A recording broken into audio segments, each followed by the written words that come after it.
Kita mulai dari yang pertama, ini urutan metamorfosis kupu-kupu. Nah, pada pembelajaran tahap 2 kemarin kita sudah memberikan, tapi apa nih bedanya adalah masih telur larva pupa imago.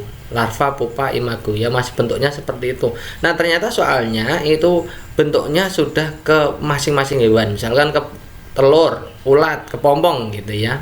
Ya, meskipun teman-teman yang sudah menyaksikan video-video lalu itu sudah paham, oh pupa itu kepompong, larva itu ulat gitu ya teman-teman ya.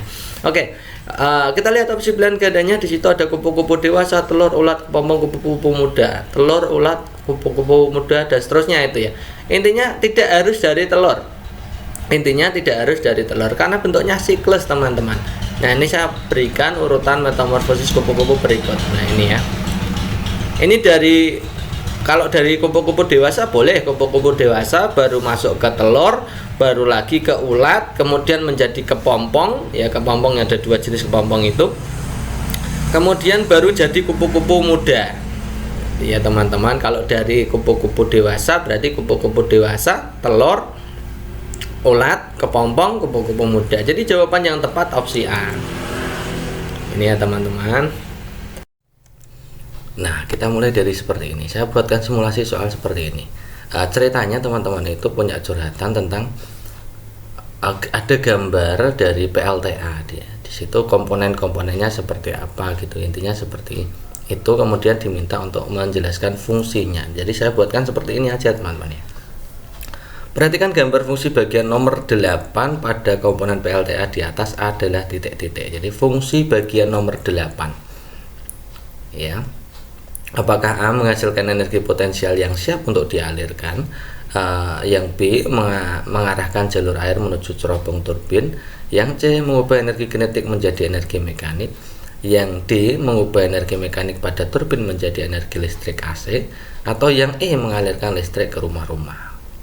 Yang nomor 8 itu ya teman-teman ya. Oke, saya jelaskan bagian-bagian dari PLTA sehingga nanti teman-teman bisa menjawab soal model seperti ini. Oke, saya jelaskan bagian-bagian dari PLTA. Kita mulai dari nomor 1 itu bendungan yang warnanya biru itu ya teman-teman. Kemudian bendungan itu ada aliran masuk ke dalam pipa, itu nomor 2 itu ada katupnya, katup pipa. Kemudian nomor 3 kontrolernya ya, digunakan untuk mengatur besar kecilnya debit air yang akan dikeluarkan. Kemudian nomor 4-nya itu ada pipa yang diarahkan menuju ke turbin itu ya, pipa pesat namanya. Kemudian nomor 5 ada cerobongnya, itu untuk memberikan tekanan lebih ya untuk pipa. Kemudian nomor 6 itu pengatur ya, pengatur sama seperti nomor 3, pengatur tekanan atau controller pipa. Kemudian nomor 7 itu turbinnya teman-teman ya, turbinnya nomor 7. Kemudian nomor 8 itu turbinnya digunakan untuk menggerakkan generator. Jadi nomor 8 itu generator. Kemudian nomor 9 itu trafonya, digunakan untuk menaikkan voltasenya atau tegangannya. Kemudian nomor 10 itu adalah gardu listriknya gitu ya. Jadi sudah sampai ke rumah-rumah nanti ketika di gardu listrik gitu ya. Itu ada 10 elemen dari pembangkit listrik tenaga air. Lalu kita akan bahas komponen-komponen penting yang ada di dalam PLTA. Jadi komponen PLTA itu tadi, waduk atau bendungan itu tujuannya adalah untuk menampung air dalam jumlah besar karena turbin memerlukan pasokan air yang cukup stabil gitu ya. Selain itu waduk bendungan juga fungsinya untuk mengendalikan banjir. Nah, kebanyakan waduk bendungan ini juga memiliki bagian yang disebut pintu air sebagai pembuangan air yang tidak diinginkan gitu ya. Kemudian ada pipa pesat atau dalam istilah Inggrisnya adalah penstock ya. Ini fungsinya untuk menyalurkan atau mengarahkan air menuju ke cerobong turbin. Jadi cerobong turbin ya, bukan cerobong tadi ya, tapi ini cerobong turbin, masuk ke dalam turbin. Kemudian lanjutnya adalah turbin. Ini fungsi penting juga di turbin. Turbin itu nanti gaya jatuh air yang mendorong baling-baling menyebabkan turbin berputar. Jadi yang menyebabkan turbin berputar itu adalah arus airnya gitu ya. Turbin air kebanyakan seperti kincir angin ya, sama seperti kincir angin ya. fungsi dorongan angin untuk memutar baling-baling digantikan oleh air ya untuk memutar turbin. Jadi fungsi air tadi adalah untuk memutar turbin, artinya mengubah energi potensial yang ada di air tadi ya, bendungan air tadi diubah menjadi energi kinetik atau energi gerak. Kemudian generator ini merubah nanti teman-teman ya, mengubah dari energi mekaniknya diubah menjadi energi listrik ya, bentuknya AC ya. Perputaran turbin itu energi mekanik. Tadi kan gini ya teman-teman, turbin itu mengubah dari energi potensial menjadi energi kinetik, kemudian energi kinetik itu diputar maka menjadi energi mekanik. Kemudian generatornya adalah mengubah energi mekanik yang dari turbin tadi menjadi energi listrik ya, listrik AC. Kemudian ada jalur transmisi ini ya, dari menyalurkan ke rumah-rumah itu ya teman-teman ya. Jadi jawaban nomor tadi yang komponen nomor 8 tadi adalah generator gitu ya. Jadi generator itu merubah energi mekanik pada turbin menjadi energi listrik. Jadi jawaban yang tepat adalah opsi D. Next berikut ini merupakan dampak negatif dari modernisasi. Ini pembelajaran IPS SD. Ya, kita lihat opsi pilihan gadanya kemajuan teknologi dan pengetahuan, cara berpikir masyarakat berubah, kemudian perilaku masyarakat yang konsumtif, banyak industri di kota besar, yang merupakan dampak negatif, dampak yang buruk gitu ya.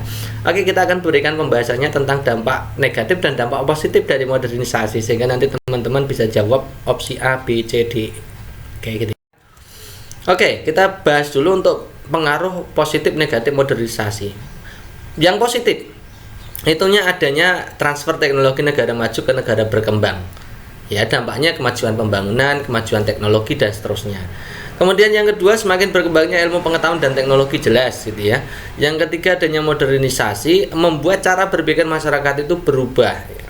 Yang dari irasional menjadi rasional, yang dari dulunya tidak logis menjadi logis gitu ya. Kemudian yang keempat adalah tingkat kehidupan menjadi lebih baik karena berkembangnya industri. Jadi industri pakaian, industri makanan dan lain-lain. Jadi menyebabkan perkembangan kehidupan masyarakat, jadi masyarakat lebih makmur ya di bidang itu intinya. Kemudian dampak negatifnya apa dari perkembangan modernisasi ini? Yang pertama itu pergeseran nilai-nilai budaya. Jadi budaya dalam negeri perlahan bergeser menuju luar negeri. Budaya hidup kebarat-baratan itu termasuk dampak negatif dari modernisasi gitu ya. Kemudian yang kedua adalah munculnya perilaku masyarakat yang konsumtif ya. Konsumtif gitu ya. Kemudian yang ketiga, sikap individualisme lebih mendominasi, tidak seperti yang sebelum-sebelumnya. Sebelum adanya modernisasi biasanya tingkat kekeluargaan, kemasyarakatan dengan lingkungan sekitar, dengan masyarakat itu kuat, sementara setelah adanya modernisasi itu tingkat individualismenya lebih mendominasi ya. Oke, berarti kita bisa jawab ya, kalau kemajuan teknologi dan pengetahuan jelas itu dampak positif. Cara berpikir masyarakat yang berubah, ini maksudnya cara berpikir yang irasional menjadi rasional, berarti juga termasuk dampak positif. Perilaku masyarakat konsumtif itu jelas dampak negatif, tadi sudah ya. Banyak industri di kota besar. Nah, perkembangan industri ini menyebabkan kemajuan di bidang masyarakat ya, kemajuan ekonomi masyarakat, kemajuan pola pikir masyarakat dan seterusnya. Yang D itu berarti opsinya adalah dampak positif. Jadi jawaban yang tepat, yang negatif yang mana? Ya tentu saja jawabannya yang C. Berikutnya, suatu persegi mempunyai luas 256 cm persegi, keliling persegi tersebut adalah titik-titik. Jadi mudah sekali ya teman-teman kalau mengerjakan soal seperti ini. Ini persegi punya luas, kemudian diminta untuk menentukan kelilingnya. Ada model yang menghitung langsung seperti ini, ada juga pertanyaan yang menentukan prosedurnya bagaimana cara menghitung seperti ini gitu ya. Ada pertanyaan seperti itu. Jadi teman-teman, kalau teman-teman memahami caranya untuk mengerjakan soal seperti ini, saya kira kalau nanti ada pertanyaan tentang prosedur juga tidak terlalu menjadi masalah gitu ya. Oke, suatu persegi mempunyai luas. Kalau luasnya kita tulis dulu begini ya prosedurnya. Luasnya ditulis dulu, kemudian karena di situ diminta untuk mencari keliling, maka kita cari dulu sisinya. Caranya bagaimana? Seperti ini. Kita tulis dulu rumus luasnya. itu ya. Luas persegi kan sisi kuadrat ya. Nah, jadi sisi kuadrat itu nilainya adalah 256 ya. L-nya kan 250. Maka caranya adalah diakarkan. Jadi S-nya, sisinya tinggal kita akarkan. 256 itu akarnya berapa? Gitu ya prosedurnya ya. Pertama berarti kita harus mengakarkan 256. Hasilnya berapa? 16. Ketemulah. Jadi diakarkan luasnya, hasilnya 16. Kemudian langkah berikutnya ya, setelah S-nya ketemu kita tinggal tulis aja rumus kelilingnya. Kelilingnya kan 4S. Nah, setelah itu kita tinggal kalikan saja 4 kali 16, hasilnya adalah 64. Itu ya teman-teman. Itu kalau teman-teman diubah dalam pertanyaan prosedur tentu saja juga bisa, tidak harus menghitung seperti ini. Yang penting teman-teman tahu caranya. Ya. Pertama tulis dulu apa yang diketahui, kemudian yang kedua cari S-nya dengan mengakarkan luas, yang ketiga tulis rumus kelilingnya, kemudian yang terakhir adalah hitung kelilingnya.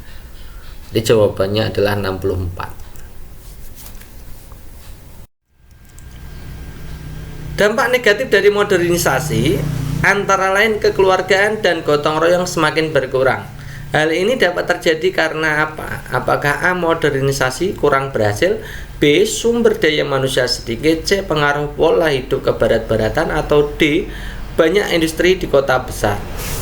Ini ya, kita bicara tentang dampak negatif dari modernisasi. Kita tadi sudah menyebutkan bahwa dampak negatif modernisasi itu banyak hal ya. Yang pertama tentang gaya hidup individualistik itu ya. Itu termasuk bagian dari itu. Nah, salah satu dampak negatif dari modernisasi adalah kekeluargaan dan gotong royong yang semakin berkurang. Nah, terjadi karena apa? Kalau modernisasi kurang berhasil itu harusnya kekeluargaan tetap terjaga. Ya. Kalau sumber daya manusia sedikit ya bukan ya. Jadi ini tentang gaya hidup individualistik yang menuju ke barat-baratan. Jadi jawaban yang tepat adalah opsi C. Ini dampak negatifnya. Perhatikan langkah berikut. Letakkan dengan posisi 3 lubang tersebut sejajar dengan cahaya lilin. Kemudian perhatikan apa yang terjadi. Siapkan alat bahan percobaan menggunakan 3 karton tebal dan lilin. Kemudian ada pernyataan keempat adalah lubangi bagian tengah karton tersebut. Bagian 5 geser posisi tiap lubang menjadi tidak sejajar. Kemudian 6 perhatikan perbedaannya. Ada 6 langkah di situ. Teman-teman diminta untuk mengurutkan bagaimana melakukan percobaan cahaya merambat lurus. Kita lihat opsi pilihan gandanya di situ ya. Oke. Ini ada A, B, C. Kalau dalam menentukan urutan langkah-langkah itu ada 2 trik ya. Ada 2 trik. Yang pertama adalah teman-teman mengurutkan langsung saja seperti biasa dari urutan awal sampai urutan akhir. Yang kedua teman-teman cari yang urut saja. Ada beberapa bagian yang tidak urut gitu ya. Maka yang tidak urut itu, maksudnya tidak urut itu gini teman-teman, maksudnya tidak urut itu bisa misalkan 1 dan 2 itu sama-sama bisa menempati di posisi awal gitu ya, misalkan seperti itu. Nah kali ini kita akan urutkan saja. Jadi kalau kita melakukan percobaan cahaya merambat lurus, itu yang pertama pasti siapkan bahannya. Menyiapkan bahannya berupa 3 karton tebal dan lilin. Lilin sebagai sumber cahaya, 3 karton tebal ini nanti alat sebagai penguji bahwa cahaya itu merambat lurus. Pertama ini ya. Setelah karton itu sebagai alat bahan itu disiapkan, maka yang langkah berikutnya karton-karton itu nanti dilubangi teman-teman. Nah dilubangi ini urutan kedua, dilubangi. Kemudian berikutnya setelah dilubangi ini letakkan posisi dari 3 lubang yang di karton itu sejajar dengan cahaya lilin. Nah tujuannya apa nanti? Supaya mengetahui bahwa itu merambat lurus atau tidak. Kemudian baru diamati. Nah ternyata ketika sejajar itu kalau diamati bisa, bayangan dari lilin itu bisa ya, cahaya dari lilin itu lubangnya bisa sampai ketangkap ya, bisa tertangkap bagian belakang gitu ya. Nah kemudian kalau kita berikutnya, selanjutnya langkah berikutnya pasti ini digeser. Kalau tidak sejajar bagaimana? Perbedaannya apa? Ini pasti kan begini urutannya. Jadi urutan yang tepat adalah 3, 4, 1, 2, 5, 6. Nah 3, 4, 1, 2, 5, 6. Perhatikan gambar. Di situ ada gambar pertaksamaan gitu ya, pertaksamaan ya. Pernyataan yang sesuai gambar, apakah A, satu balok, satu kerucut, satu bola lebih berat dari 3 bola, satu balok dan satu bola lebih berat dari 2 bola, satu balok dan satu kerucut lebih berat dari 1 bola, satu kerucut, satu bola lebih berat dari 2 bola, satu bola lebih berat dari 1 balok dan 1 kerucut. Ini kelihatannya kita sudah pernah bahas soal ini berkali-kali ya. Saya kira teman-teman mudah ya menjawabnya. Ini modelnya eliminasi, kita tinggal cari yang sama saja kanan dan kiri. Ini ya, dibuang saja. Jadi kesimpulannya satu balok dengan satu kerucut itu lebih berat karena yang ada di bawah kan. Satu balok satu kerucut lebih berat daripada satu bola. Jadi jawaban yang tepat adalah opsi C. Berikutnya perhatikan langkah-langkah berikut. Menentukan rumus keliling persegi, menghitung keliling persegi, mencari akar dan dari luasnya sehingga diperoleh sisi. Nah, urutan mencari keliling persegi jika diketahui luas. Nah, ini sama seperti tadi ya teman-teman ya. Ada luasnya, kemudian diminta untuk menentukan keliling. Nah, pertanyaan prosedurnya ternyata sudah ada juga, jadi ya. Jadi teman-teman kalau tadi bisa berarti ini bisa. Silakan teman-teman coba dijawab dulu. Oke, gitu ya. Oke, jadi pertama tadi apa? Pertama tadi adalah menentukan sisinya dulu dengan cara mengakarkan luas ya. Jadi ini nomor satunya di sini. Kemudian baru menentukan rumus kelilingnya ditulis, kemudian tinggal menghitung kelilingnya. Jadi jawabannya adalah 3, 1, 2.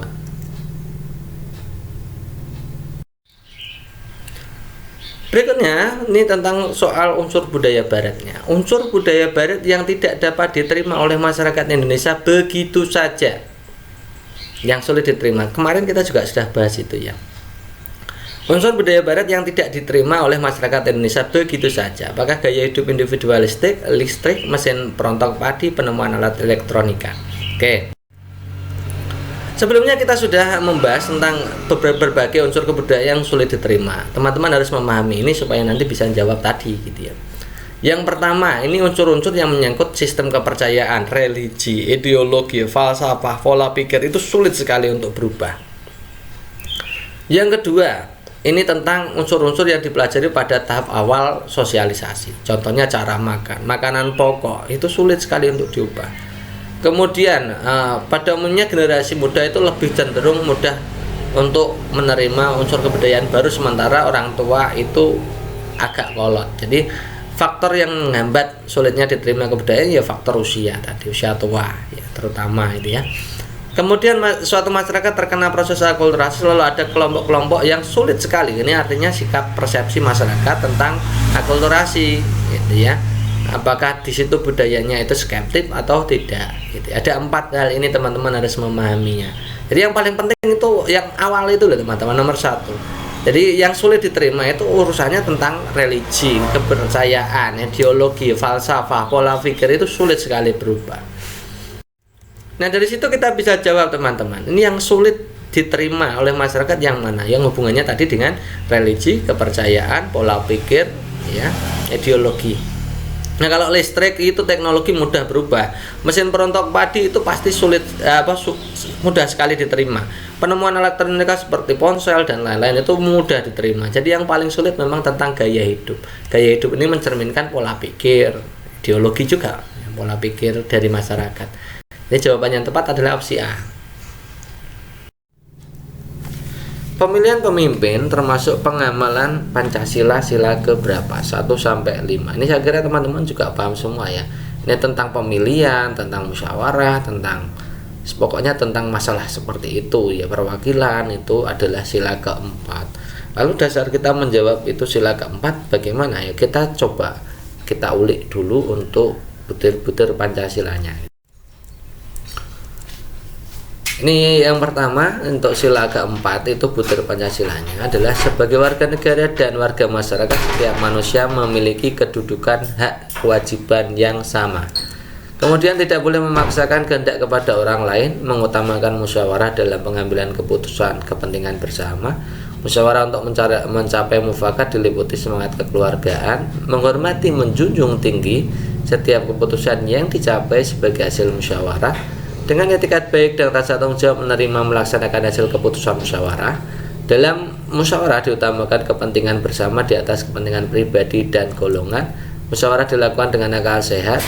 Keputusan yang diambil harus dapat dipertanggungjawabkan secara moral di depan Tuhan Yang Maha Esa, memberikan kepercayaan kepada wakil-wakil yang dipercaya untuk melaksanakan permusyawaratan. Nah, tadi untuk pemilihan pemimpin itu bisa masuk di mengutamakan musyawarah dalam pengambilan keputusan. Di nomor 3 bisa. Kemudian nomor 10 ini memberikan kepercayaan kepada wakil-wakil yang dipercaya itu tentang pemilihan pemimpin itu ya teman-teman ya. Itu ya. Kemudian nomor 5 juga. Jadi hubungannya dengan pemilihan itu memang masuk ke butir Pancasila sila keempat ya intinya ya.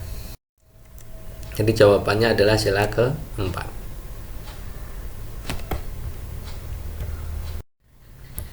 Next berikutnya, pemilihan media yang cocok untuk pembelajaran daring ya. Pemilihan media yang cocok untuk pembelajaran daring itu berupa apa? Kita lihat opsi pilihan gandanya. Nanti teman-teman bisa berkontribusi untuk pilihan gandanya seperti apa. Ini seingatnya saja. Jadi Microsoft Word dan Kahoot itu opsi A, Microsoft Excel, PowerPoint, YouTube, Google Form, Quizzes, Google Slide, dan LKPD. Nah, ini pembelajaran daring ya teman-teman. Saya jelaskan satu persatu nanti kalau pengen lebih detailnya ya. Tapi teman-teman saya kira juga sudah paham ya. Oke, kalau Microsoft Word itu bukan daring ya, bukan online tapi offline. Kalau pembelajaran daring kan punya ciri khas ya. Itu penggunaan internet ya, penggunaan internet. Kemudian sistemnya bisa tatap muka juga, tapi kalau tatap muka biasanya pakainya adalah Zoom atau pakainya Google Meet gitu ya. Kemudian bisa diakses oleh beberapa lokasi gitu ya, karena tadi online tadi ya. Tidak ada batasan waktu, jadi tidak harus pagi, tidak harus siang, macam-macam ya bisa ya. Melayani dan bisa langsung dilaksanakan. Itu sistem daring. Kalau luring itu semua peserta berada dalam satu lokasi. Harus dalam satu kelas atau satu tempat gitu ya. Kemudian hadir secara fisik, tidak menggunakan teknologi jaringan. Itu yang menjadi fokus ya. Kalau Microsoft Word itu bukan online tapi offline, harus ada dalam satu kelas supaya bisa dipakai. Jadi itu bukan merupakan media daring. Kahoot itu bisa sebagai media daring, itu sama seperti Quizzes, itu pakainya survei. Jadi Kahoot itu bisa. Microsoft Excel juga bukan, karena ini adalah basisnya adalah offline. PowerPoint juga tidak bisa karena ini basisnya offline. Jadi anak-anak harus di dalam kelas kemudian disajikan media PowerPoint gitu ya, tidak bisa. PowerPoint dan YouTube, PowerPoint itu offline, YouTube itu online. Jadi YouTube bisa diakses dari manapun. Jadi YouTube itu termasuk daring, Kahoot daring gitu ya. Google Form itu adalah media untuk penilaian atau survei dan semacamnya gitu ya. Itu berarti pakainya karena Google Form itu berbasis online, maka itu termasuk media daring. Quizzes juga media daring sama seperti Kahoot gitu ya. Jadi dua-duanya ini adalah media daring. Kita kasih centang dulu ya. Google Slide bedanya apa PowerPoint dengan Google Slide? Kalau PowerPoint itu berbasisnya offline. PowerPoint itu offline, artinya pembelajaran luring. Kalau Google Slide itu dikelola oleh Google secara online. Jadi Google Slide itu basisnya adalah daring. Kemudian LKPD itu basisnya offline. LKPD yang cetak itu offline. Jadi jawaban yang tepat otomatis yang D. Perhatikan cara menentukan min. Min itu rata-rata teman-teman ya. Min itu rata-rata. 1. Membagi jumlah seluruh nilai siswa dengan banyak siswa.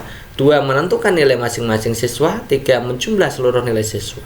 Urutan cara menentukan min yang benar, mencari rata-rata teman-teman ya, mencari rata-rata. Untuk mempelajari ini teman-teman bisa saya buatkan simulasinya sederhana seperti ini. Misalkan saya punya data 5 seperti ini. Jadi tentukan datanya dulu ya, datanya dulu, nilai masing-masingnya ditentukan dulu. Ini berarti masuk langkah kedua ya kan, menentukan nilai masing-masing siswa. Ini nilainya ada dulu. Kemudian langkah kedua masukkan dalam rumus mencari rata-rata. Rumus mencari rata-rata itu yang pertama, yang atas datanya semuanya dijumlah dulu. Oh, berarti langkah nomor 1. Kemudian setelah dijumlah hasilnya 35, baru dibagi dengan banyaknya data, yaitu 5, hasilnya 7. Nah begitu teman-teman. Jadi pertama itu harus menentukan apa dulu yang mau dirata-rata, ya. Nomor 2 ini awal, kemudian baru dijumlahkan, yang sebelah atas itu dijumlahkan nilainya rata-rata, menjumlahkan dulu, kemudian baru membagi, ya. Jadi jawaban yang tepat adalah 2, 3, 1.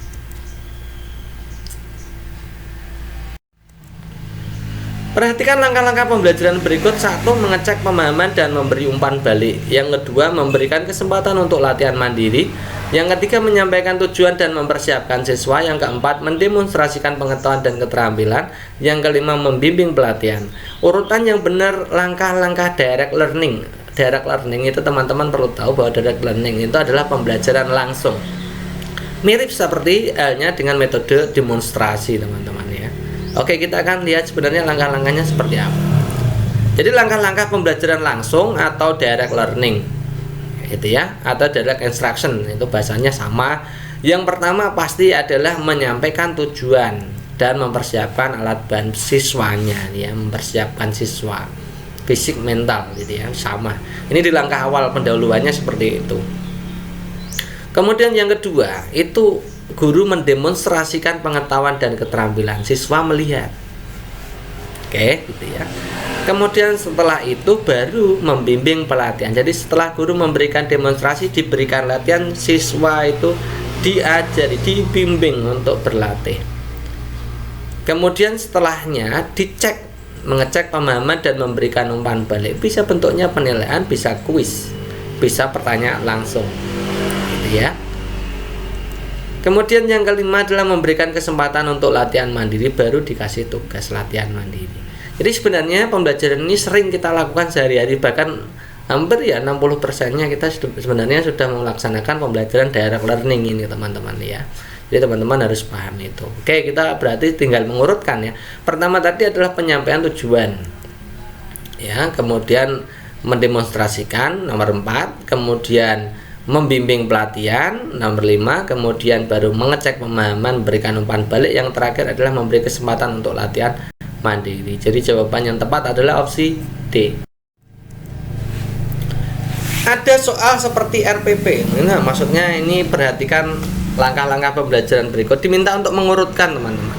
1. Guru bertanya mengenai kebun binatang dan taman buaya. Yang kedua, guru membagikan gambar buaya. Yang ketiga, guru membagikan LKPD. 4. Guru memberikan materi tentang buaya. 5. Murid mengumpulkan LKPD. 6. Murid presentasi.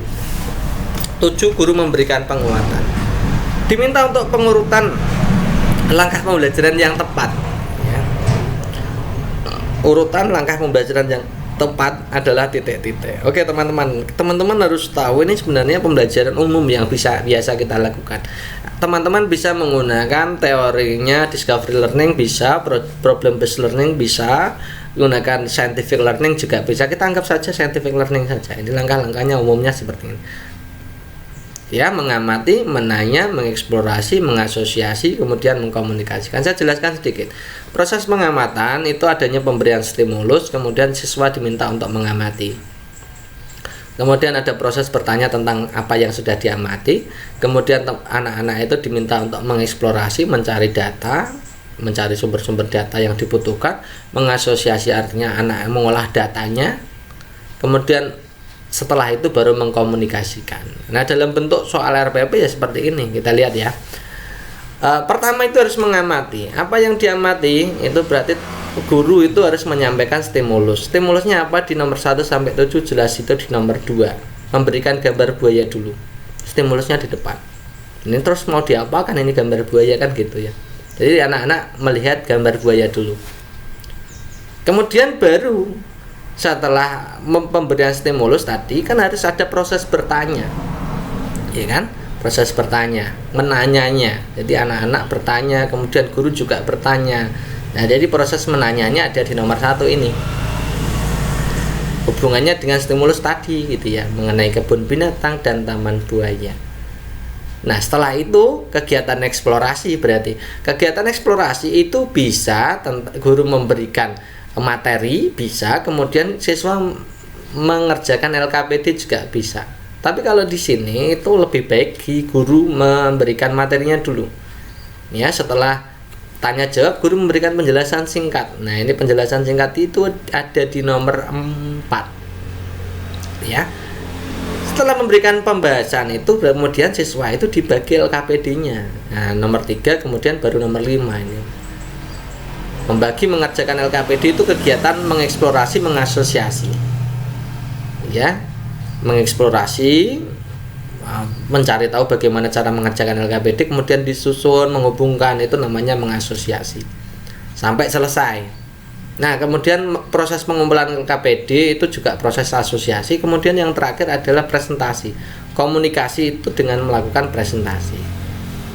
Nah, proses presentasi itu nanti ada tanya jawab antara siswa dengan siswa, yang presentasi dengan yang tidak presentasi, atau dengan guru. Jadi guru juga bertanya. Jadi proses guru itu memberikan umpan balik atas apa yang dikerjakan oleh siswa, apa yang disajikan oleh siswa. Itu nomor 7 gitu ya. Jadi urutan yang tepat adalah 2, 1, 4, 3, 5, 6, 7. Ini ya opsi A. Next, berikutnya perhatikan langkah-langkah berikut. 1. Oleskan pasta gigi secukupnya pada bulu sikat. Kemudian gosokkan sikat gigi pada gigi atas, bawah, bagian dalam. Yang ketiga, gosokkan sikat gigi pada gigi bagian luar dan permukaan geraham. Yang keempat, berkumurlah dengan air sampai mulut bersih. Nah, urutan yang tepat dalam menggosok gigi yang mana ini teman-teman ya. Oke teman-teman, kita lihat opsi pilihan gantinya itu ya. Oke, berarti kalau kita menggosok gigi langsung saja ya kita urutkannya. Pertama itu kalau menggosok gigi pasti oleskan pasta gigi ini ya secukupnya pada bulu sikat. Ini pasti nomor 1 ya. Teman-teman bisa coba. Setelah itu baru kemudian gosokkan sikat gigi pada bagian luar dulu, yang depan, kemudian kanan kiri itu bagian luar. Ya, ini gitu ya. Dan permukaan geraham bagian luar gitu ya. Kemudian baru yang atas, bawah, dalam ini ya. Terakhir kumur-kumur. Jadi urut-urutannya adalah 1, 3, 2, 4.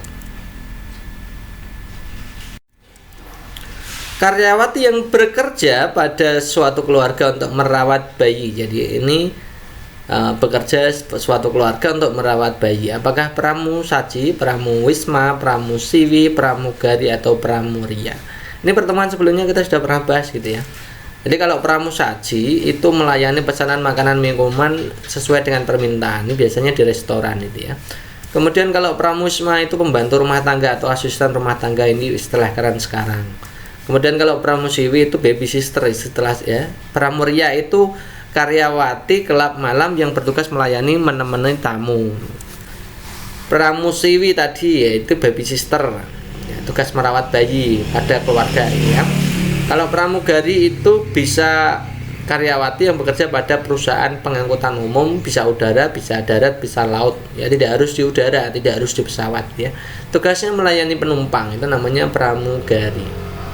Oke. Ada 5 itu ya. Sekarang kita lihat ya, karyawati yang bekerja pada suatu keluarga untuk merawat bayi. Jelas itu jawaban yang tepat adalah pramusiwi. Perhatikan langkah-langkah penyelesaian operasi bilangan 12 dibagi 3 dikurangi 2 kali 5. Mengerjakan pembagian, mengerjakan pengurangan, mengerjakan perkalian. Urutan pekerjaan yang tepat adalah titik-titik.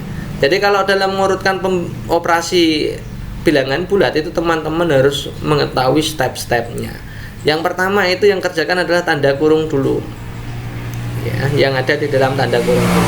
Yang kedua itu adalah operasi perkalian atau pembagian. Bisa perkalian dulu, bisa pembagian dulu. Mana yang dikerjakan lebih dahulu? Yang lebih dulu dikerjakan, yang awal dulu, yang di sebelah kiri dulu, yang di depan dulu gitu ya. Kemudian baru mengerjakan penjumlahan atau pengurangan. Kalau dua-duanya ada, maka kerjakan yang di depan dulu. Kalau misalkan pengurangan itu di depan, maka dikerjakan yang pengurangan dulu. Penjumlahan juga sama ya. Kalau penjumlahan lebih dulu, maka penjumlahan dulu. Nah, kalau mengerjakan 12 dibagi 3 dikurangi 2 kali 5, berarti kita kerjakan dulu yang itu kan operasinya ada 3 jenis. bagi kurang kali. Berarti yang dikerjakan yang bagi dulu, karena bagi dan kali nilainya sederajat, maka kerjakan yang di depan dulu, bagi dulu ya. 12 dibagi 3 ketemunya 4, dikurangi 2 kali 5. Nah nanti tinggal operasinya tinggal 2 kalau sekali mengerjakannya. Jadi kurang dengan kali, duluan mana? Kali. Jadi 4 dikurangi 10. Yang terakhir baru pengurangan, itu ya hasilnya negatif 6 ya. Jadi urut-urutannya harus membagi dulu, baru mengali, baru mengurangi. 1, 3, 2.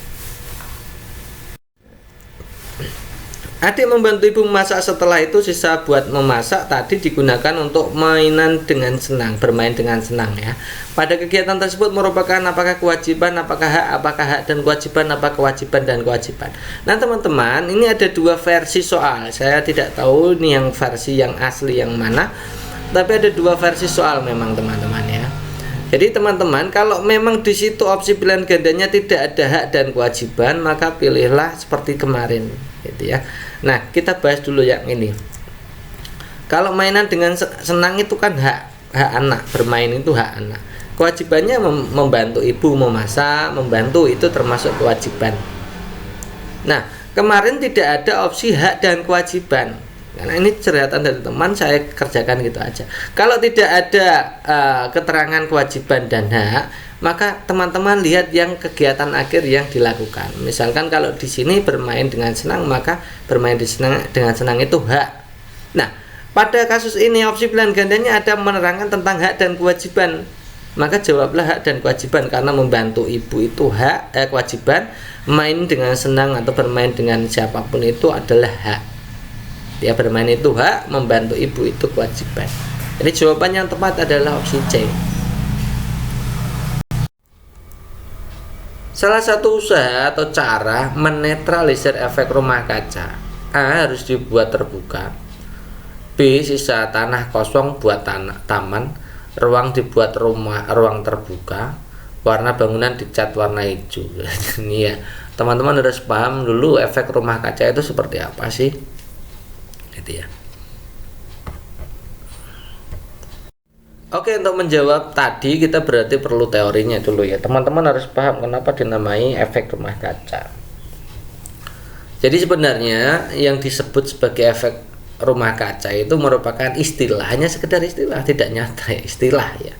Yang digunakan untuk menggambarkan bumi itu memiliki efek seperti rumah kaca, di mana panas matahari itu terperangkap oleh atmosfer, gitu ya. Terperangkap oleh atmosfer bumi. Gas di dalam atmosfer seperti CO2, NO2 dan macam-macam itu dapat menahan panas matahari, sehingga panas matahari itu terperangkap dalam atmosfer bumi. Normalnya pada siang hari matahari menyinari bumi sehingga permukaan bumi menjadi hangat. Pada malam hari permukaan bumi dingin, itu normalnya. Tetapi karena akibat yang namanya tadi istilah efek rumah kaca tadi, sebagian panas itu harusnya dipantulkan bumi, tapi ternyata tidak bisa karena terperangkap oleh gas-gas yang ada di atmosfer kita. Jadi intinya seperti ini teman-teman. Kita mengeluarkan asap ya, misalnya asap pembakaran, asap kendaraan, asap semuanya itu ya, zat-zat efek rumah kaca itu nanti kan ke atmosfer gitu kan, ke atas ya, ke atmosfer. Kemudian itu menyebabkan tadi sinar matahari yang masuk mau keluar lagi dipantulkan, tapi terhalang oleh gas-gas itu. Ya, itu intinya seperti itu. Nah, gas-gas tadi, gas-gas efek rumah kaca tadi adalah yang berkontribusi itu H2O, karbon dioksida. Ini yang paling parah, ini CO2-nya ini yang memang paling banyak. Karbon dioksida, metana, CH4, ozon, nitrous oksida. Ozon itu bisa menipis ya gara-gara efek rumah kaca gitu ya. Kemudian CFC itu gas yang digunakan dalam kulkas, klorofluorokarbon, dan HFC, hidrofluorokarbon, gitu ya. Ini kalau kita gambarkan seperti ini teman-teman, yang menyebabkan efek rumah kaca, CO2, NO2 itu semuanya ke atas. Misalkan dari pabrik industri itu cerobong asapnya itu mengandung N2O, CO2 nih yang macam-macam ya. Kemudian asap itu di situ ada asap genset, itu juga CO2-nya ke atmosfer. Kemudian itu ada CH4 ya, metana dari hewan, pembakaran itu CO2, kemudian pupuk itu N2O itu juga nanti akhirnya ke atmosfer ya. Ini juga ya macam-macam itu ya, sampah itu CH4 juga ke atmosfer. Jadi penyebabnya macam-macam ya, penebangan liar dan pembakaran hutan. Tadi pembakaran hutan jelas nanti menyebabkan CO2-nya penuh ya di atmosfer. Kemudian penggunaan bahan bakar fosil, tadi kendaraan-kendaraan itu ya. Kemudian pencemaran laut itu juga menyebabkan nanti gas NO2O, gas CH4 nanti ke atmosfer. Industri pertanian ya, pertanian penggunaan pupuk tadi. Jadi caranya untuk mencegah CO2 yang pertama memang hemat listrik ya. Penghematan listrik itu akan mengurangi dampak efek rumah kaca. Kemudian karena tadi pupuk mengandung N2O, maka penggunaan pupuk non organik diubah ke organik supaya nanti lebih aman ya.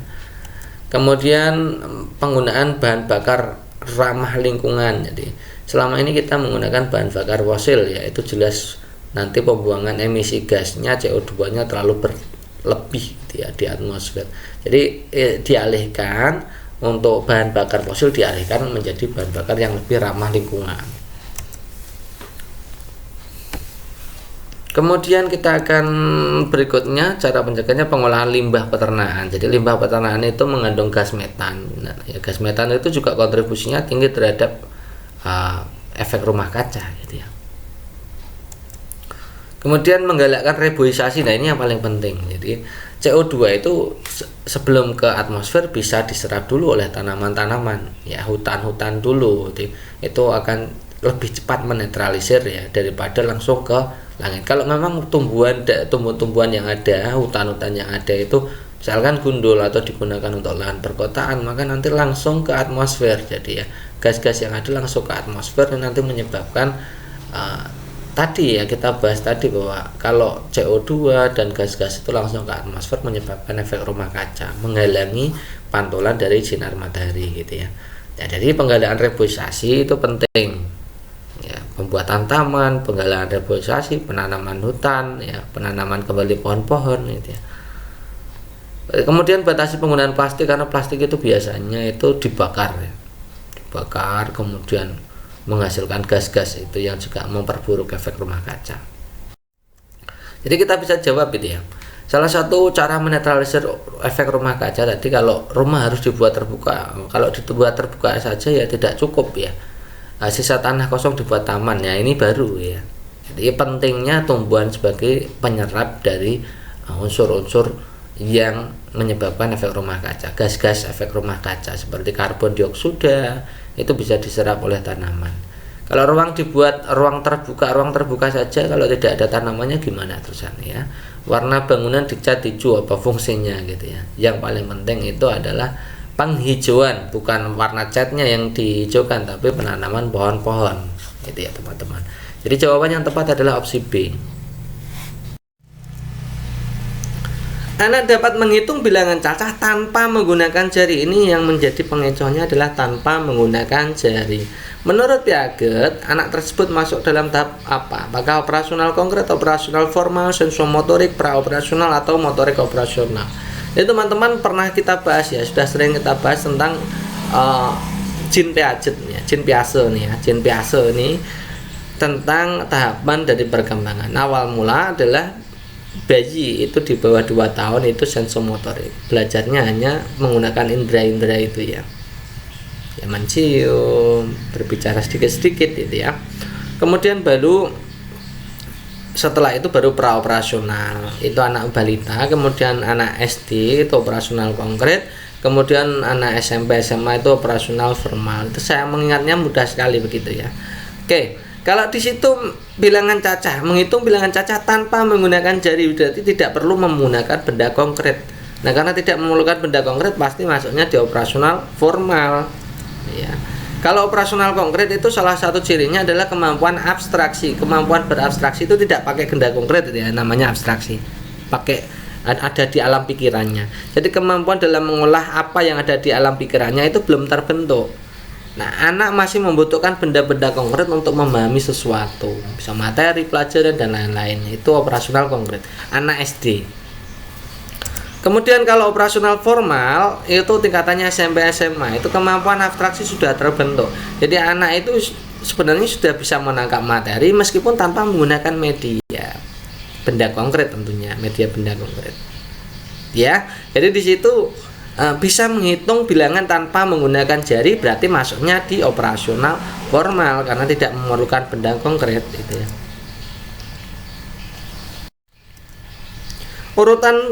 Urutkan ya, diminta untuk mengurutkan daur hidup katak telur berudu berkaki, katak dewasa berudu bertelur.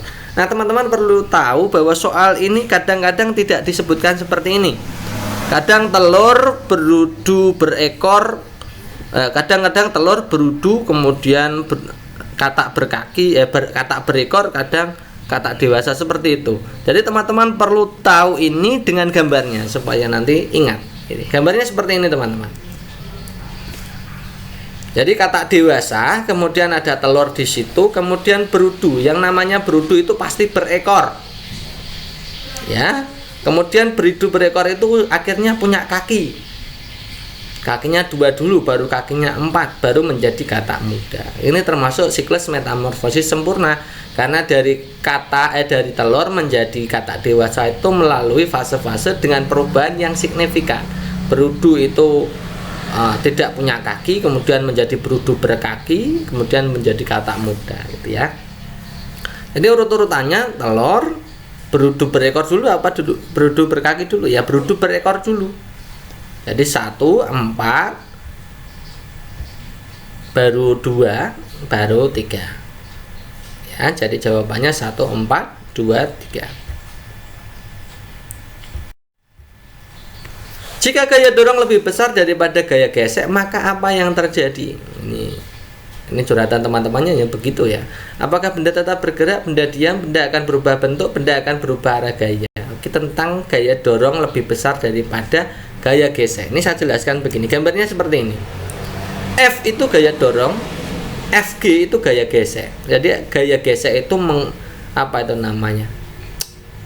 Negatifnya dari gaya dorong gitu ya. Pengurangan dari daya dorong. Nah, kasusnya begini, kalau gaya dorongnya lebih besar daripada gaya geseknya, maka benda akan bergerak.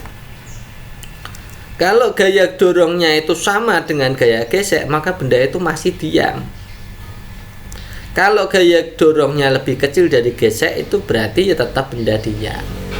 Jadi syarat untuk benda bergerak itu kalau gaya dorongnya lebih besar daripada gaya gesek.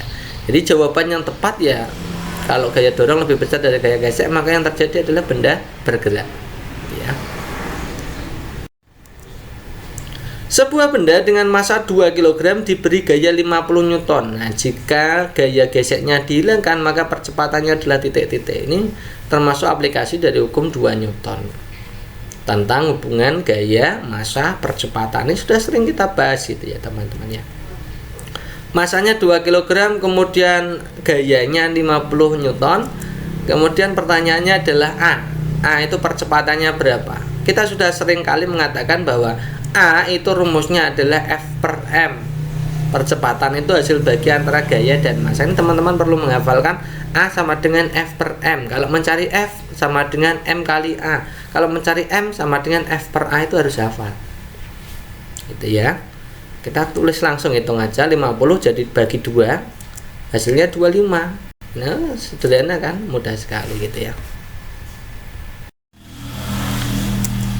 Next, berikutnya hubungan sosial ekonomi dengan tempat tinggal. Maksudnya hubungan kegiatan ekonomi dengan tempat tinggal. Apakah petani apel di dataran tinggi, pedagang sayur di pasar, pedagang lele di desa, pedagang bunga hias di kota, supir di terminal. Yang perlu teman-teman ketahui bahwa kalau ada pertanyaan hubungan sosial ekonomi dengan tempat tinggal, itu artinya teman-teman itu harus menganalisa tempat tinggalnya hubungannya dengan sumber daya alam yang tersedia.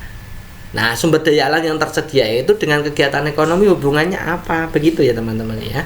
Saya kasih contoh begini. Misalkan kegiatan ekonomi di pantai, tempat tinggalnya di lingkungan pantai. Sumber dayanya apa? Ada lautnya, kemudian ada Nah, berarti itu sumber daya itu ada ikannya gitu ya. Ini pantai itu ya, itu sumber daya. Kalau di pantai itu biasanya ya nelayan karena ada ikannya, ada lautnya. Di pantai juga berupa bisa dikembangkan untuk potensi pariwisatanya ya, restoran kalau ada pariwisata, penginapan, toko. Yang paling pokok adalah kegiatan masyarakat atau kegiatan ekonomi masyarakat di sekitar pantai, tempat tinggalnya di sekitar pantai itu adalah nelayan dan pariwisata, nelayan dan perdagangan. Itu ya teman-teman ya. Jadi tak hubungan antara tempat tinggal dan sosial ekonomi. Gitu ya. Kemudian misalkan kegiatan ekonomi di dataran rendah. Ya, persawahan lah intinya seperti itu.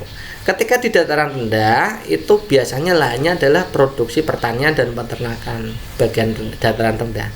Orang-orang yang tinggal di dataran rendah itu kan biasanya punya sawah yang luas, kondisi lingkungan sawahnya panjang, lahannya banyak, maka biasanya orang-orang itu bekerja berdasarkan sumber daya alam yang tersedia. Ya, pertanian, kemudian bisa peternakan. Misalkan lagi untuk dataran tinggi itu biasanya untuk produksi-produksi yang bagian bawah, pertanian bagian bawah itu tidak bisa di-cover di dataran tinggi. Nah, biasanya pakainya produksi buah-buahan, perkebunan, sayur mayur di bagian dataran tinggi itu biasanya gitu. Jadi itu hubungannya teman-teman.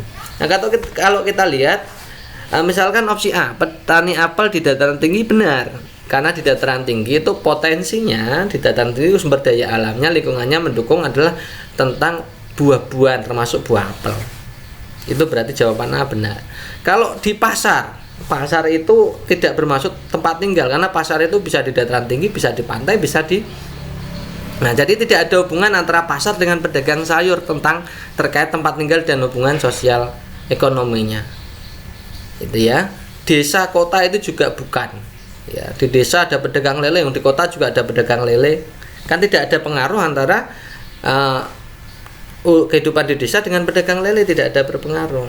Sumber daya alam di desa bisa digunakan untuk pedagang lele, mungkin itu benar. Tapi di kota juga ada pedagang lele, jadi tidak ada pengaruh signifikan antara tempat tinggal dengan kegiatan ekonominya. Di kota juga sama, pedagang bunga hias di kota itu juga tidak menjadi sumber daya alam di kota itu tidak mewujudkan tidak harus bunga hias, kan tidak harus. Bunga hias juga tidak harus di kota. Bunga hias ada di desa juga ada. Itu ya. Jadi sumber daya alam di kota itu tidak harus menunjang bunga hias. Ya, pedagang bunga hias. Terminal juga sama. Terminal, sopir. Tidak harus orang yang tempat tinggalnya di terminal harus menjadi sopir, kan tidak harus. Itu ya. Sopir itu di desa juga ada sopir ya. Jadi harus ada hubungan keterkaitan antara tempat tinggal dan sosial ekonominya gitu. Jadi jawaban yang tepat adalah opsi A.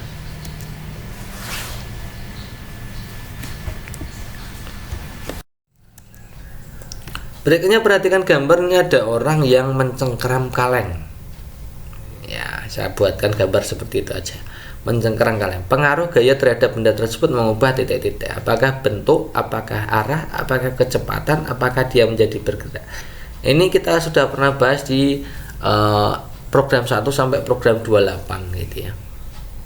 Jadi kalau seperti ini bagaimana? Itu jelas ya, kalau itu mengubah bentuk jelas ya. Kalau mengubah arah contohnya apa? Misalkan kita bermain tenis meja. Jadi mengembalikan bola saat bermain tenis meja itu mengubah arah. Ya. Misalkan dari mendekati pemain kemudian ditembakkan, jadi mengubah arah. Kalau mengubah kecepatan, misalkan saat kita berkendara itu tiba-tiba kita tancap gas, nanti kan kecepatannya berubah, ya. Kemudian dia menjadi bergerak itu contohnya mendorong barang-barang, misalkan almari, kemudian kendaraan dan lain-lainnya, mendorong maksudnya. Itu contohnya. Berikutnya ada yang curhat tentang gini, cara melestarikan bahasa daerah atau bahasa lokal daerah gitu ya. Apakah A mengusulkan kepada pemerintah supaya bahasa daerah dipakai sebagai bahasa resmi di sekolah? Apakah BIM mengusulkan kepada pemerintah supaya bahasa di daerah dipakai sebagai bahasa sehari-hari di rumah, mengusulkan kepada pemerintah supaya bahasa daerah digunakan sebagai bahasa pengantar saat sekolah, mengusulkan kepada pemerintah supaya bahasa daerah dipakai sebagai bahasa pergaulan antar suku. Nah, jadi teman-teman harus membedakan antara fungsi bahasa daerah dengan fungsi bahasa persatuan, bahasa nasional gitu ya. Kalau kita lihat yang opsi A, mengusulkan pada pemerintah supaya bahasa daerah dipakai sebagai bahasa resmi di sekolah. Bahasa resmi di sekolah, pengantar pendidikan di sekolah itu harus pakai bahasa Indonesia karena itu sebagai fungsi sebagai bahasa negara. Ya, jadi tidak mungkin itu ya teman-teman ya. Kalau bahasa sehari-hari di rumah, yes, itu tetap benar. Kemudian kalau dipakai pengantar saat sekolah, itu fungsinya sebagai bahasa pengantar, bahasa pendidikan.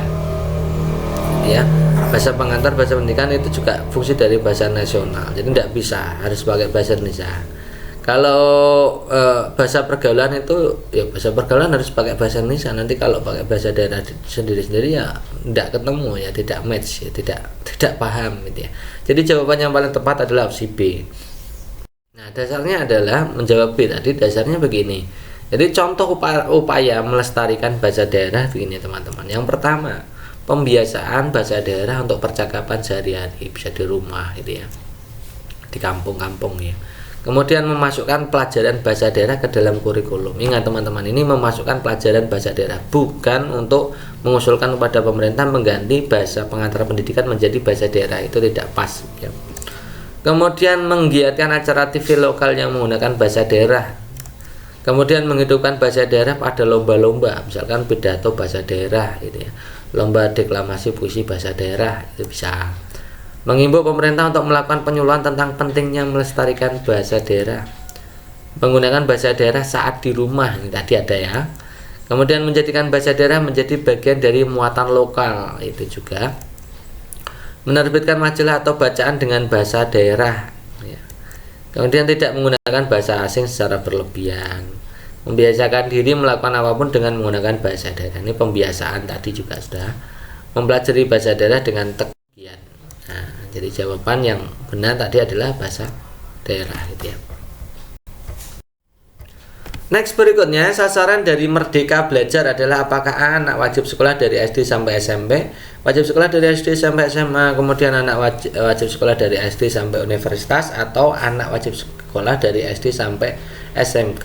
Ini yang saya herankan, teman-teman itu curhatnya Merdeka Belajar gitu aja, kemudian wajib dari SD SMP. Ini saya juga berpikir apakah ini tentang program wajib belajar. Ternyata saya kira itu bukan ya. Jadi teman-teman nanti kalau ingat soal seperti ini silakan tulis di kolom komentar gitu ya. Ini saya kira adalah sasaran dari Merdeka Belajar, apakah dari SD sampai SMP saja, SD sampai SMA saja, atau SD sampai universitas, atau SD sampai SMK saja. Oke teman-teman, jadi kita akan pelajari tentang Merdeka Belajar. Merdeka Belajar itu yang dikemukakan oleh Nadiem Makarim di Kementerian Pendidikan dan Kebudayaan itu sudah sampai ke 10 ya, 10 dari program Merdeka Belajar itu. Silakan teman-teman simak nanti sasarannya untuk apa gitu ya.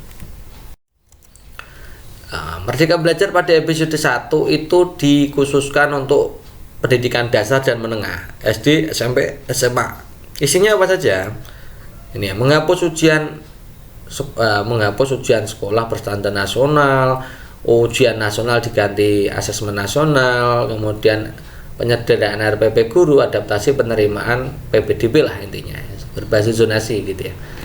Jadi program 1 itu fokusnya adalah pendidikan dasar dan menengah. Nanti kalau ada pertanyaan program pertama dari Merdeka Belajar itu fokusnya apa, maka SD, SMP, SMA gitu ya. Jadi teman-teman nanti kalau ada pertanyaan bisa jawab ya, meskipun saya tulis begini saja. Kemudian Merdeka Belajar yang kedua itu untuk kampus Merdeka, berarti sasarannya adalah untuk universitas gitu ya. Program kedua untuk universitas, mempermudah pembukaan program studi, sistem akreditasi perguruan tinggi dipermudah, mempermudah perguruan tinggi untuk menjadi PTN berbadan hukum, hak mahasiswa untuk belajar 3 semester di luar program studi gitu ya. Oke. Kemudian nomor 3-nya, episode ketiga dari program belajar itu adalah penyesuaian kebijaksanaan dalam pengaturan dana BOS. Ini juga untuk pendidikan dasar menengah, SD, SMP, SMA, SMK itu kan ada BOS juga kan. Misalkan penyaluran dana bos langsung ke rekening sekolah, jadi tidak melalui rekening daerah dulu. Nah, prosedurnya jadi pusing kan gitu ya. Penggunaan dana bos lebih fleksibel, ya, terutama untuk penggunaan alokasi untuk wiyata bakti gitu ya. Penggunaan nilai satuan dana bos meningkat, ya meskipun itu tidak merata ya, kebanyakan naiknya hanya 100.000 gitu ya. Pelaporan dana bos lebih transparan dan lebih akuntabel, yes, itu juga masuk. Oke, program berikutnya adalah program organisasi penggerak. Ini untuk organisasi penggerak di bidang pendidikan untuk membuktikan kemampuan mereka dalam mentransformasi sekolah. Kemudian episode kelima, teman-teman juga perlu paham ini tentang guru penggerak. Guru penggerak itu sasarannya di mana guru itu dilatih, diidentifikasi, kemudian ditujukan untuk menjadi calon-calon kepala sekolah, pengawas sekolah, pengajar sekolah di masa depan. Kemudian program berikutnya adalah transformasi dana pemerintah untuk pendidikan tinggi, ini untuk universitas ya, program ke-6. Jadi teman-teman harus tahu ya, kalau guru penggerak, kalau program organisasi penggerak ya SD, SMP, SMA, SMK itu ya, pendidikan dasar menengah. Kalau nomor 6 ini untuk perguruan tinggi. Oke ya. Nomor 8 itu indikator kinerja utama, ini juga perguruan tinggi ini ya. Kemudian nomor berikutnya, nomor 7 itu program sekolah penggerak. Kemudian 8 itu SMK pusat keunggulan. Ini kalau program ke-8 ini tentang SMK, sasarannya SMK. Kalau 9 itu KIP Kuliah Merdeka, itu sasarannya adalah universitas. Nomor 10 itu juga perluasan program beasiswa lembaga pengelola dana pendidikan ya. Oke, jadi ini kita sudah bahas semua tentang 10 program dari Merdeka Belajar. Jadi kalau ditanyakan tentang sasaran Merdeka Belajar, nanti teman-teman bisa cek cross-checknya di 10 program itu gitu ya. Kalau hanya sasaran saja yang disasar dari program belajar, ya seluruhnya dari tadi kita sudah bahas. Untuk program 1 tadi adalah SD, SMP, SMA, program 2 universitas. Jadi kalau jadi ya dia dari anak SD sampai universitas gitu ya, intinya seperti itu. Kita mulai dari yang pertama, pemilu. Pelaksanaan pemilu harus sesuai dengan asas-asas pemilu yang telah ditentukan. Jadi pelaksanaan pemilu harus sesuai dengan asas-asas pemilu yang telah ditentukan. Jika terjadi perselisihan mengenai hasil pemilu, yang berwenang menyelesaikannya adalah apakah A. BPK, B. Mahkamah Agung, C. Komisi Yudisial, ataukah D. Mahkamah Konstitusi. Nah, kisi-kisi soal tes P3K yang keluar di tahap 1 kemarin ya, itu adalah teman-teman yang penting itu bisa membedakan fungsi pokok dari MA dan MK. Ini saya ulangi lagi ya, kisi-kisinya adalah teman-teman bisa membedakan fungsi dan kewenangan atau tugas dan kewenangan dari MA dan MK. Perbedaannya letaknya di sebelah mana gitu ya. Saya kasih simulasi soalnya seperti ini. Nanti mungkin soalnya ada membandingkan tentang perundang-undangan yang harus dikaji di MA atau yang harus dikaji di MK. Nah, kita bahas dulu untuk Mahkamah Konstitusi. Kelihatannya kita juga sudah pernah ya membahas tugas dan wewenang MK. Jadi MK itu merupakan lembaga yudikatif di Indonesia. Tugasnya pertama itu mengadili pada tingkat pertama dan terakhir yang putusannya bersifat final untuk menguji undang-undang terhadap UUD 45. Nah, kalau MK itu menguji undang-undang terhadap UUD 45.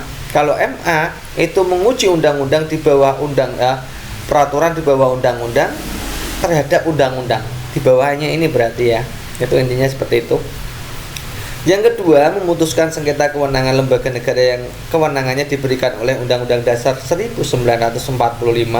Yang ketiga, memutuskan pembubaran partai politik. Yang keempat, memutus perselisihan tentang hasil pemilu. Nah, itu adalah tugas MK. Lalu kalau tugas MA apa? Saya juga jelaskan tugas MA. Yang pertama, mengadili pada tingkat kasasi. Jadi ada pengadilan negeri, pengadilan tinggi, kemudian baru yang pusat itu pengadilan kasasi. Yang mengambil alih yaitu MA itu sendiri ya, Mahkamah Agung. Kemudian mengajukan 3 orang hakim konstitusi. Kemudian menguji peraturan perundang-undang di bawah undang-undang. Nah, tadi bedanya MK dan MA itu letaknya di sini, teman-teman. Kalau MK menguji undang-undang terhadap UUD 45, Kalau MA itu menguji peraturan di bawah undang-undang terhadap undang-undang. Ya. Jadi jawaban kalau mengenai perselisihan hasil pemilu berarti jawaban yang tepat adalah opsi D, Mahkamah Konstitusi. Berikutnya ada gambar di situ sebagai stimulus yaitu blender, kemudian ada 5 langkah. Pasangkan steker blender pada stop kontak, tambahkan air secukupnya, kemudian tutup blender rapat-rapat, tekan tombol on atau tombol power, tunggu buah hancur, kemudian tuang ke dalam gelas yang telah disiapkan, buka tutup blender, masukkan potongan-potongan buah yang telah dicuci. Urutan petunjuk penggunaan alat di bawah ini yang tepat adalah, kita lihat opsi pilihan gandanya ya. Nah, di situ dari A sampai D itu kita mulainya dari kalau tidak 1, 3. Kita lihat 1 ya, pasangkan steker blender pada stop kontak. Bisa, boleh aja ya, juga tidak mengapa. Kalau 3, tekan tombol on atau tombol power. Ya itu juga bisa, tapi kalau stekernya belum dipasangkan kan nggak mungkin gitu ya. Jadi yang C dan D ini tidak mungkin ya. Jadi kita pilih awalannya, kita mulai dari nomor 1. Nah, setelah pasangkan steker blender pada stop kontak, kemudian ini buka tutup blendernya, masukkan potongan-potongannya. Jadi setelah 1,5, kemudian setelah itu tambahkan air ya, kemudian ditutup blendernya. Setelah ditutup baru tekan tombol on ya. Setelah itu tunggu buah hancur, kemudian tuang ke gelas. Jadi urut-urutannya 1, 5, 2, 3, 4. Opsi yang tepat adalah opsi A gitu ya.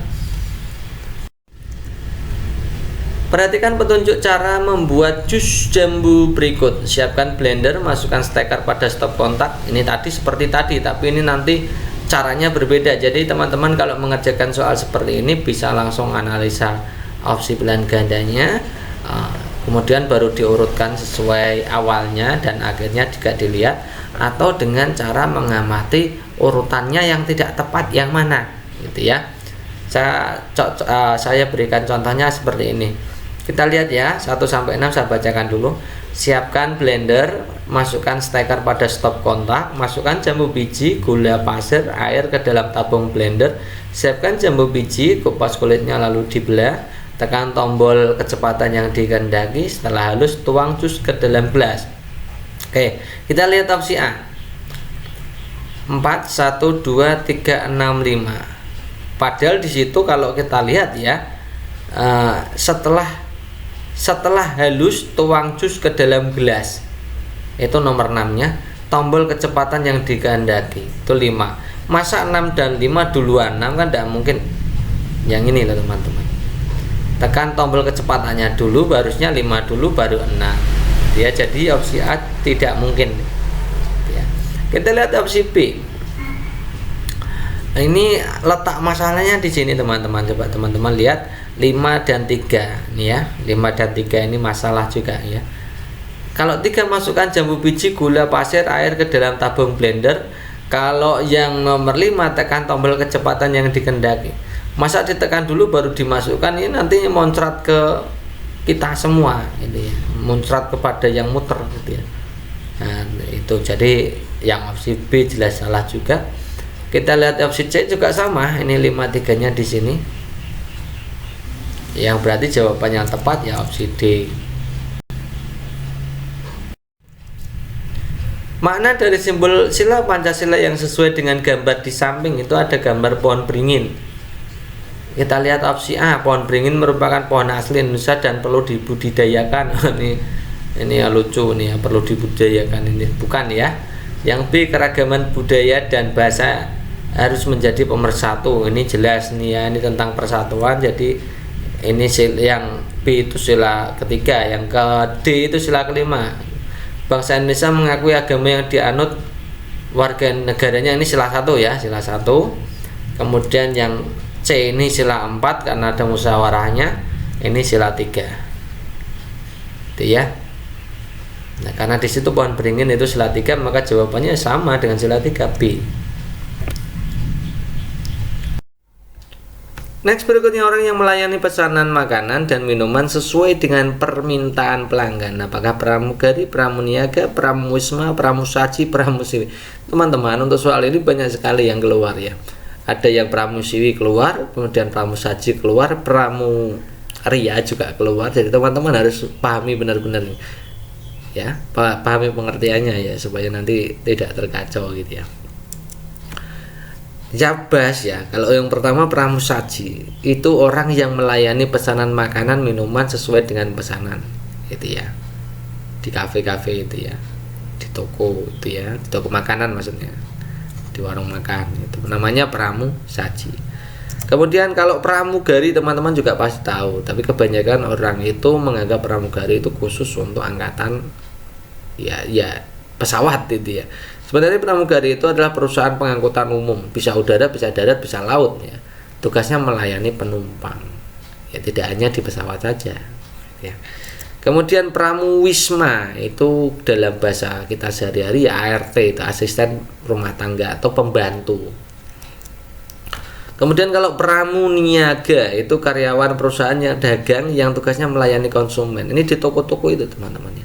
Pelayan toko itu namanya pramuniaga. Kalau pelayan restoran namanya pramusaji, gitu ya. Hampir sama ini kan.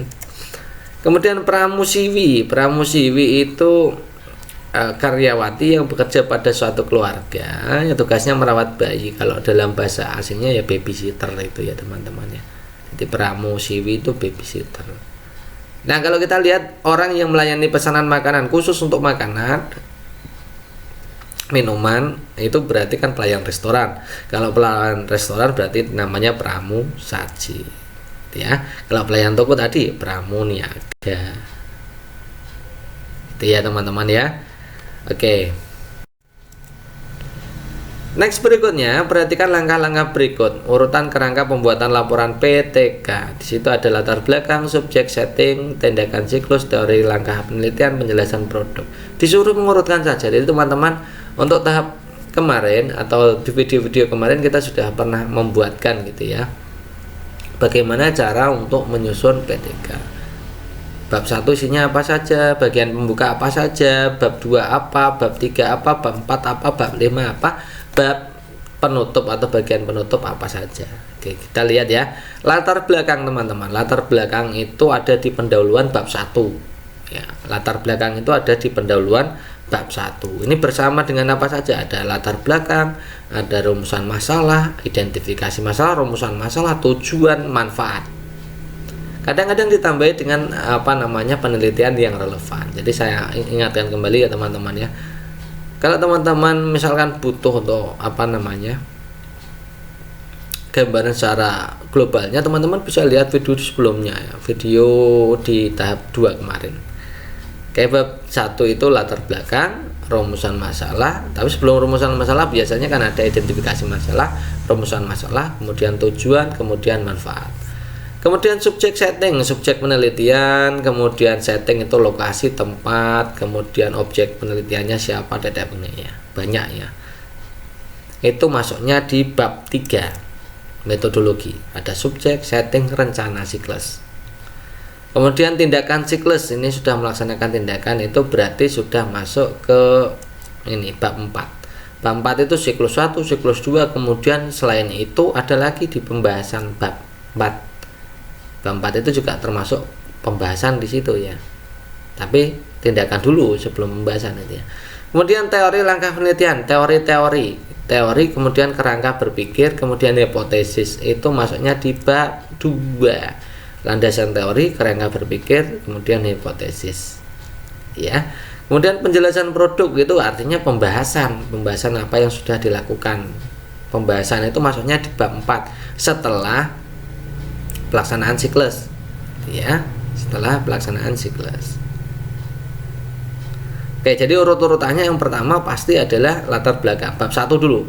Bab 1 kemudian bab 2. Jadi 1, 4, 2, kemudian baru 3 dulu, kemudian baru ke 5.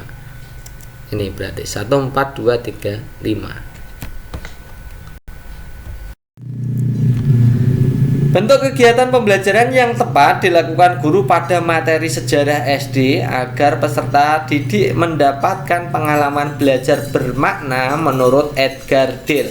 Jadi Edgar Dale itu salah satu pakar dalam belajar bermakna, gitu ya. Nah, saya bilang Edgar Dale itu kuncinya adalah penggunaan media sehingga pembelajaran bisa menjadi bermakna. Intinya seperti itu ya Edgar Dale ya.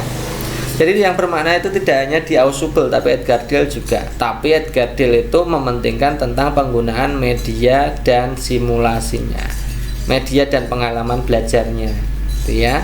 Jadi saya ulangi lagi bahwa Edgar Dale itu yang menjadi kuncinya adalah teori tentang pengalaman, media dan pengalaman. Kalau teori Abraham Maslow itu tentang motivasi, kalau Edgar Dale tentang pengalaman dan media, itu ya.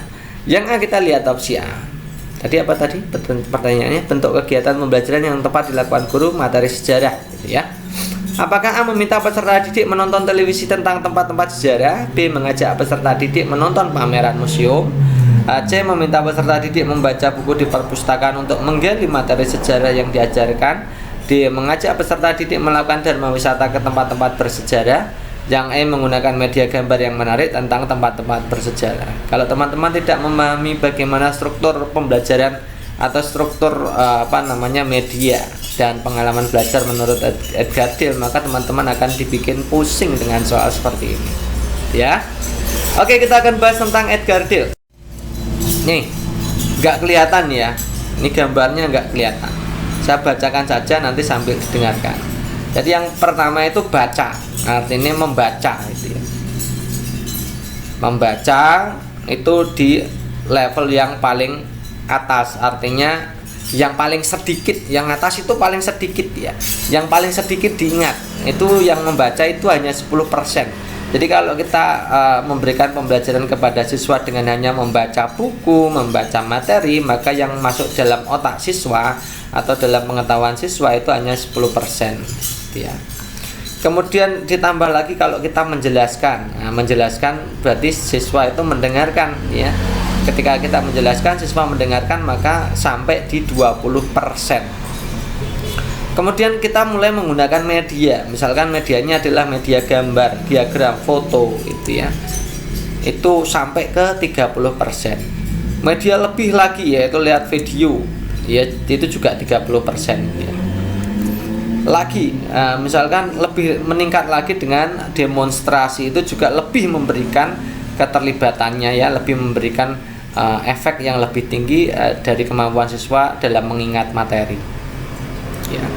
Kemudian setelah demonstrasi di bawahnya adalah terlibat dengan diskusi. Jadi diskusi itu lebih baik daripada demonstrasi, lebih baik daripada hanya sekedar nonton video, sekedar melihat gambar, sekedar mendengarkan penjelasan guru atau membaca sendiri buku, ya. Diskusi itu sampai 50%. Kemudian kalau setelah diskusi ada penyajian materi, mempresentasikan, itu lebih lagi, yaitu sampai ke 70%, ya. Setelah presentasi misalkan ditambah lagi dengan bermain peran, misalkan drama, gitu ya, bermain drama itu sampai 90%, ya, mendekati 90%. Kemudian simulasi atau melakukan kegiatan meniru langsung, gitu ya. Meniru langsung subjeknya, itu ya. Objeknya ditiru langsung, itu masuk sampai 90%, dan itu lebih baik daripada sekedar bermain peran. Kalau bermain peran kan hanya tulisan kemudian diperankan, gitu ya. Kalau simulasi ada orangnya kemudian meniru langsung, ya. Yang paling tinggi adalah mengerjakan hal-hal yang nyata. Jadi tidak hanya mengerjakan simulasi atau tiruan, tapi juga mengerjakan hal yang nyata, memang dilakukan, ya. Memang suatu kegiatan yang dilakukan dan nyata, itu nanti akan memberikan pengalaman paling besar, ya. Jadi intinya dari atas ke bawah itu penggunaan media itu dari konkret, dari abstrak, yang paling abstrak, ya, menuju yang paling konkret, yang paling nyata. Semakin nyata pembelajaran yang kita lakukan, itu nanti memberikan efek yang diingat oleh peserta didik lebih besar. Intinya itu, ya. ketika kita menggunakan media pembelajaran semakin konkret ya, semakin menuju ke pengalaman nyata, itu nanti akan memberikan efek yang diingat oleh siswa atau daya serap siswanya semakin besar. Semakin abstrak atau semakin hanya melihat atau hanya mendengarkan, maka nanti semakin sedikit pula yang diterima oleh siswa atau yang diserap oleh siswa. Itu ya intinya Edgar Dale ya. Nah, kalau kita buat jenis media abstrak ke konkret seperti ini teman-teman. Misalkan yang pertama hanya mengajari tentang lambang kata atau verbalnya saja. Verbal dengan ucapan-ucapan, misalkan hanya mengatakan burung gitu aja. Ya nanti mudah dilupakan. Kemudian lambang visual, misalkan gambar-gambar gitu ya. Kemudian gambar tetap, rekaman, radio itu juga lebih tinggi lagi. Kemudian ada gambar hidup, misalkan audio visual itu TV itu ya. Di bawahnya ada TV itu, kemudian pameran, museum itu lebih baik daripada hanya nonton di televisi. Kemudian dharma wisata langsung itu juga lebih baik daripada hanya nonton pameran di museum. Kemudian percontohan, tindakan percontohan, pengalaman dramatisasi ya, tadi sosiodrama tadi ya. Pengalaman tiruan atau tadi simulasi atau tiruan. Kemudian pengalaman langsung itu paling tinggi ya, dari daya serapnya. Jadi dari atas ke bawah itu abstrak menuju ke konkret. Jadi semakin konkret, semakin ke bawah itu media yang kita berikan, maka akan memberikan hasil yang lebih maksimal, paling maksimal. Oke, kita kembali ke soal. Jadi mana yang nanti tujuannya? Jadi kita akan mencari tindakan atau langkah pembelajaran atau apa yang dilakukan oleh siswa yang memberikan efek yang paling tinggi. Kita lihat ya. Meminta peserta didik nonton TV, nonton TV. Kemudian yang B, nonton pameran. Kemudian membaca buku. Ini kan hanya membaca ya. Dharma wisata, kemudian media gambar. Mana? Televisi atau pameran museum atau membaca buku, dharma wisata atau media gambar. Tentu saja jawabannya tepat ya dharma wisata. Tadi kan sudah kita berikan itu ya tentang urut-urutan media. Contoh urutan media yang dari abstrak menuju ke konkret. Oke, berikutnya ini tentang diputar ya. Ini yang kemarin kita sudah janjikan untuk teman-teman bagaimana Kak untuk simulasi soal kalau diputar setengah lingkaran berlawanan arah jarum jam atau sebaliknya atau searah jarum jam. Ternyata sesederhana ini teman-teman. Ini contohnya seperti ini ya yang ditanyakan. Jika bangun tersebut diputar setengah lingkaran ke arah berlawanan jarum jam maka menjadi titik-titik. Oke, kita gambarnya dilihat ya. Kita gambarnya kalau seperti itu, kemudian kita kasih nama kubusnya, kita kasih nama. Cara pertama kubusnya kita kasih nama supaya mudah kan seperti ini ya. Kita kasih yang atas itu kubus 5, kemudian 2, 3, 4, di belakangnya 2 ada kubus yang namanya kubus 1 ya. Kemudian bagaimana kalau kita mau memutarnya? Teman-teman cukup melihat yang bagian depannya ini ya, bagiannya depan kita geser seperti ini supaya nanti kelihatan ya teman-teman ya. Nah setelah digeser kemudian baru diputar. Di situ mintanya apa? Berlawanan arah jarum jam setengah lingkaran atau 180 derajat berlawanan arah jarum jam. Jadi kita putar jadi begini kan, gini ya, sampai sini ya. Tadinya yang di atas menjadi di bawah gitu ya. Jadi bentuknya nanti modelnya seperti ini yang depan. Nah kalau kita lihat dari opsi A sampai D itu yang memenuhi opsi A saja. Kemudian setelah diputar apa? Kita lihat ya, kubus yang bernama 1 itu di belakangnya 2. Nah nanti berarti 2 itu ke sana gitu ya.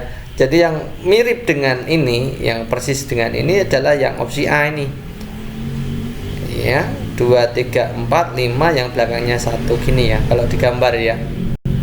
Jadi opsi yang tepat adalah opsi A.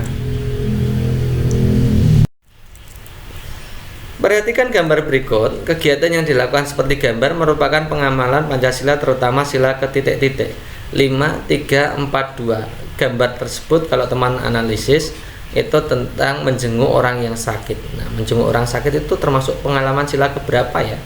Ini kan pasti tentang kemanusiaan gitu ya.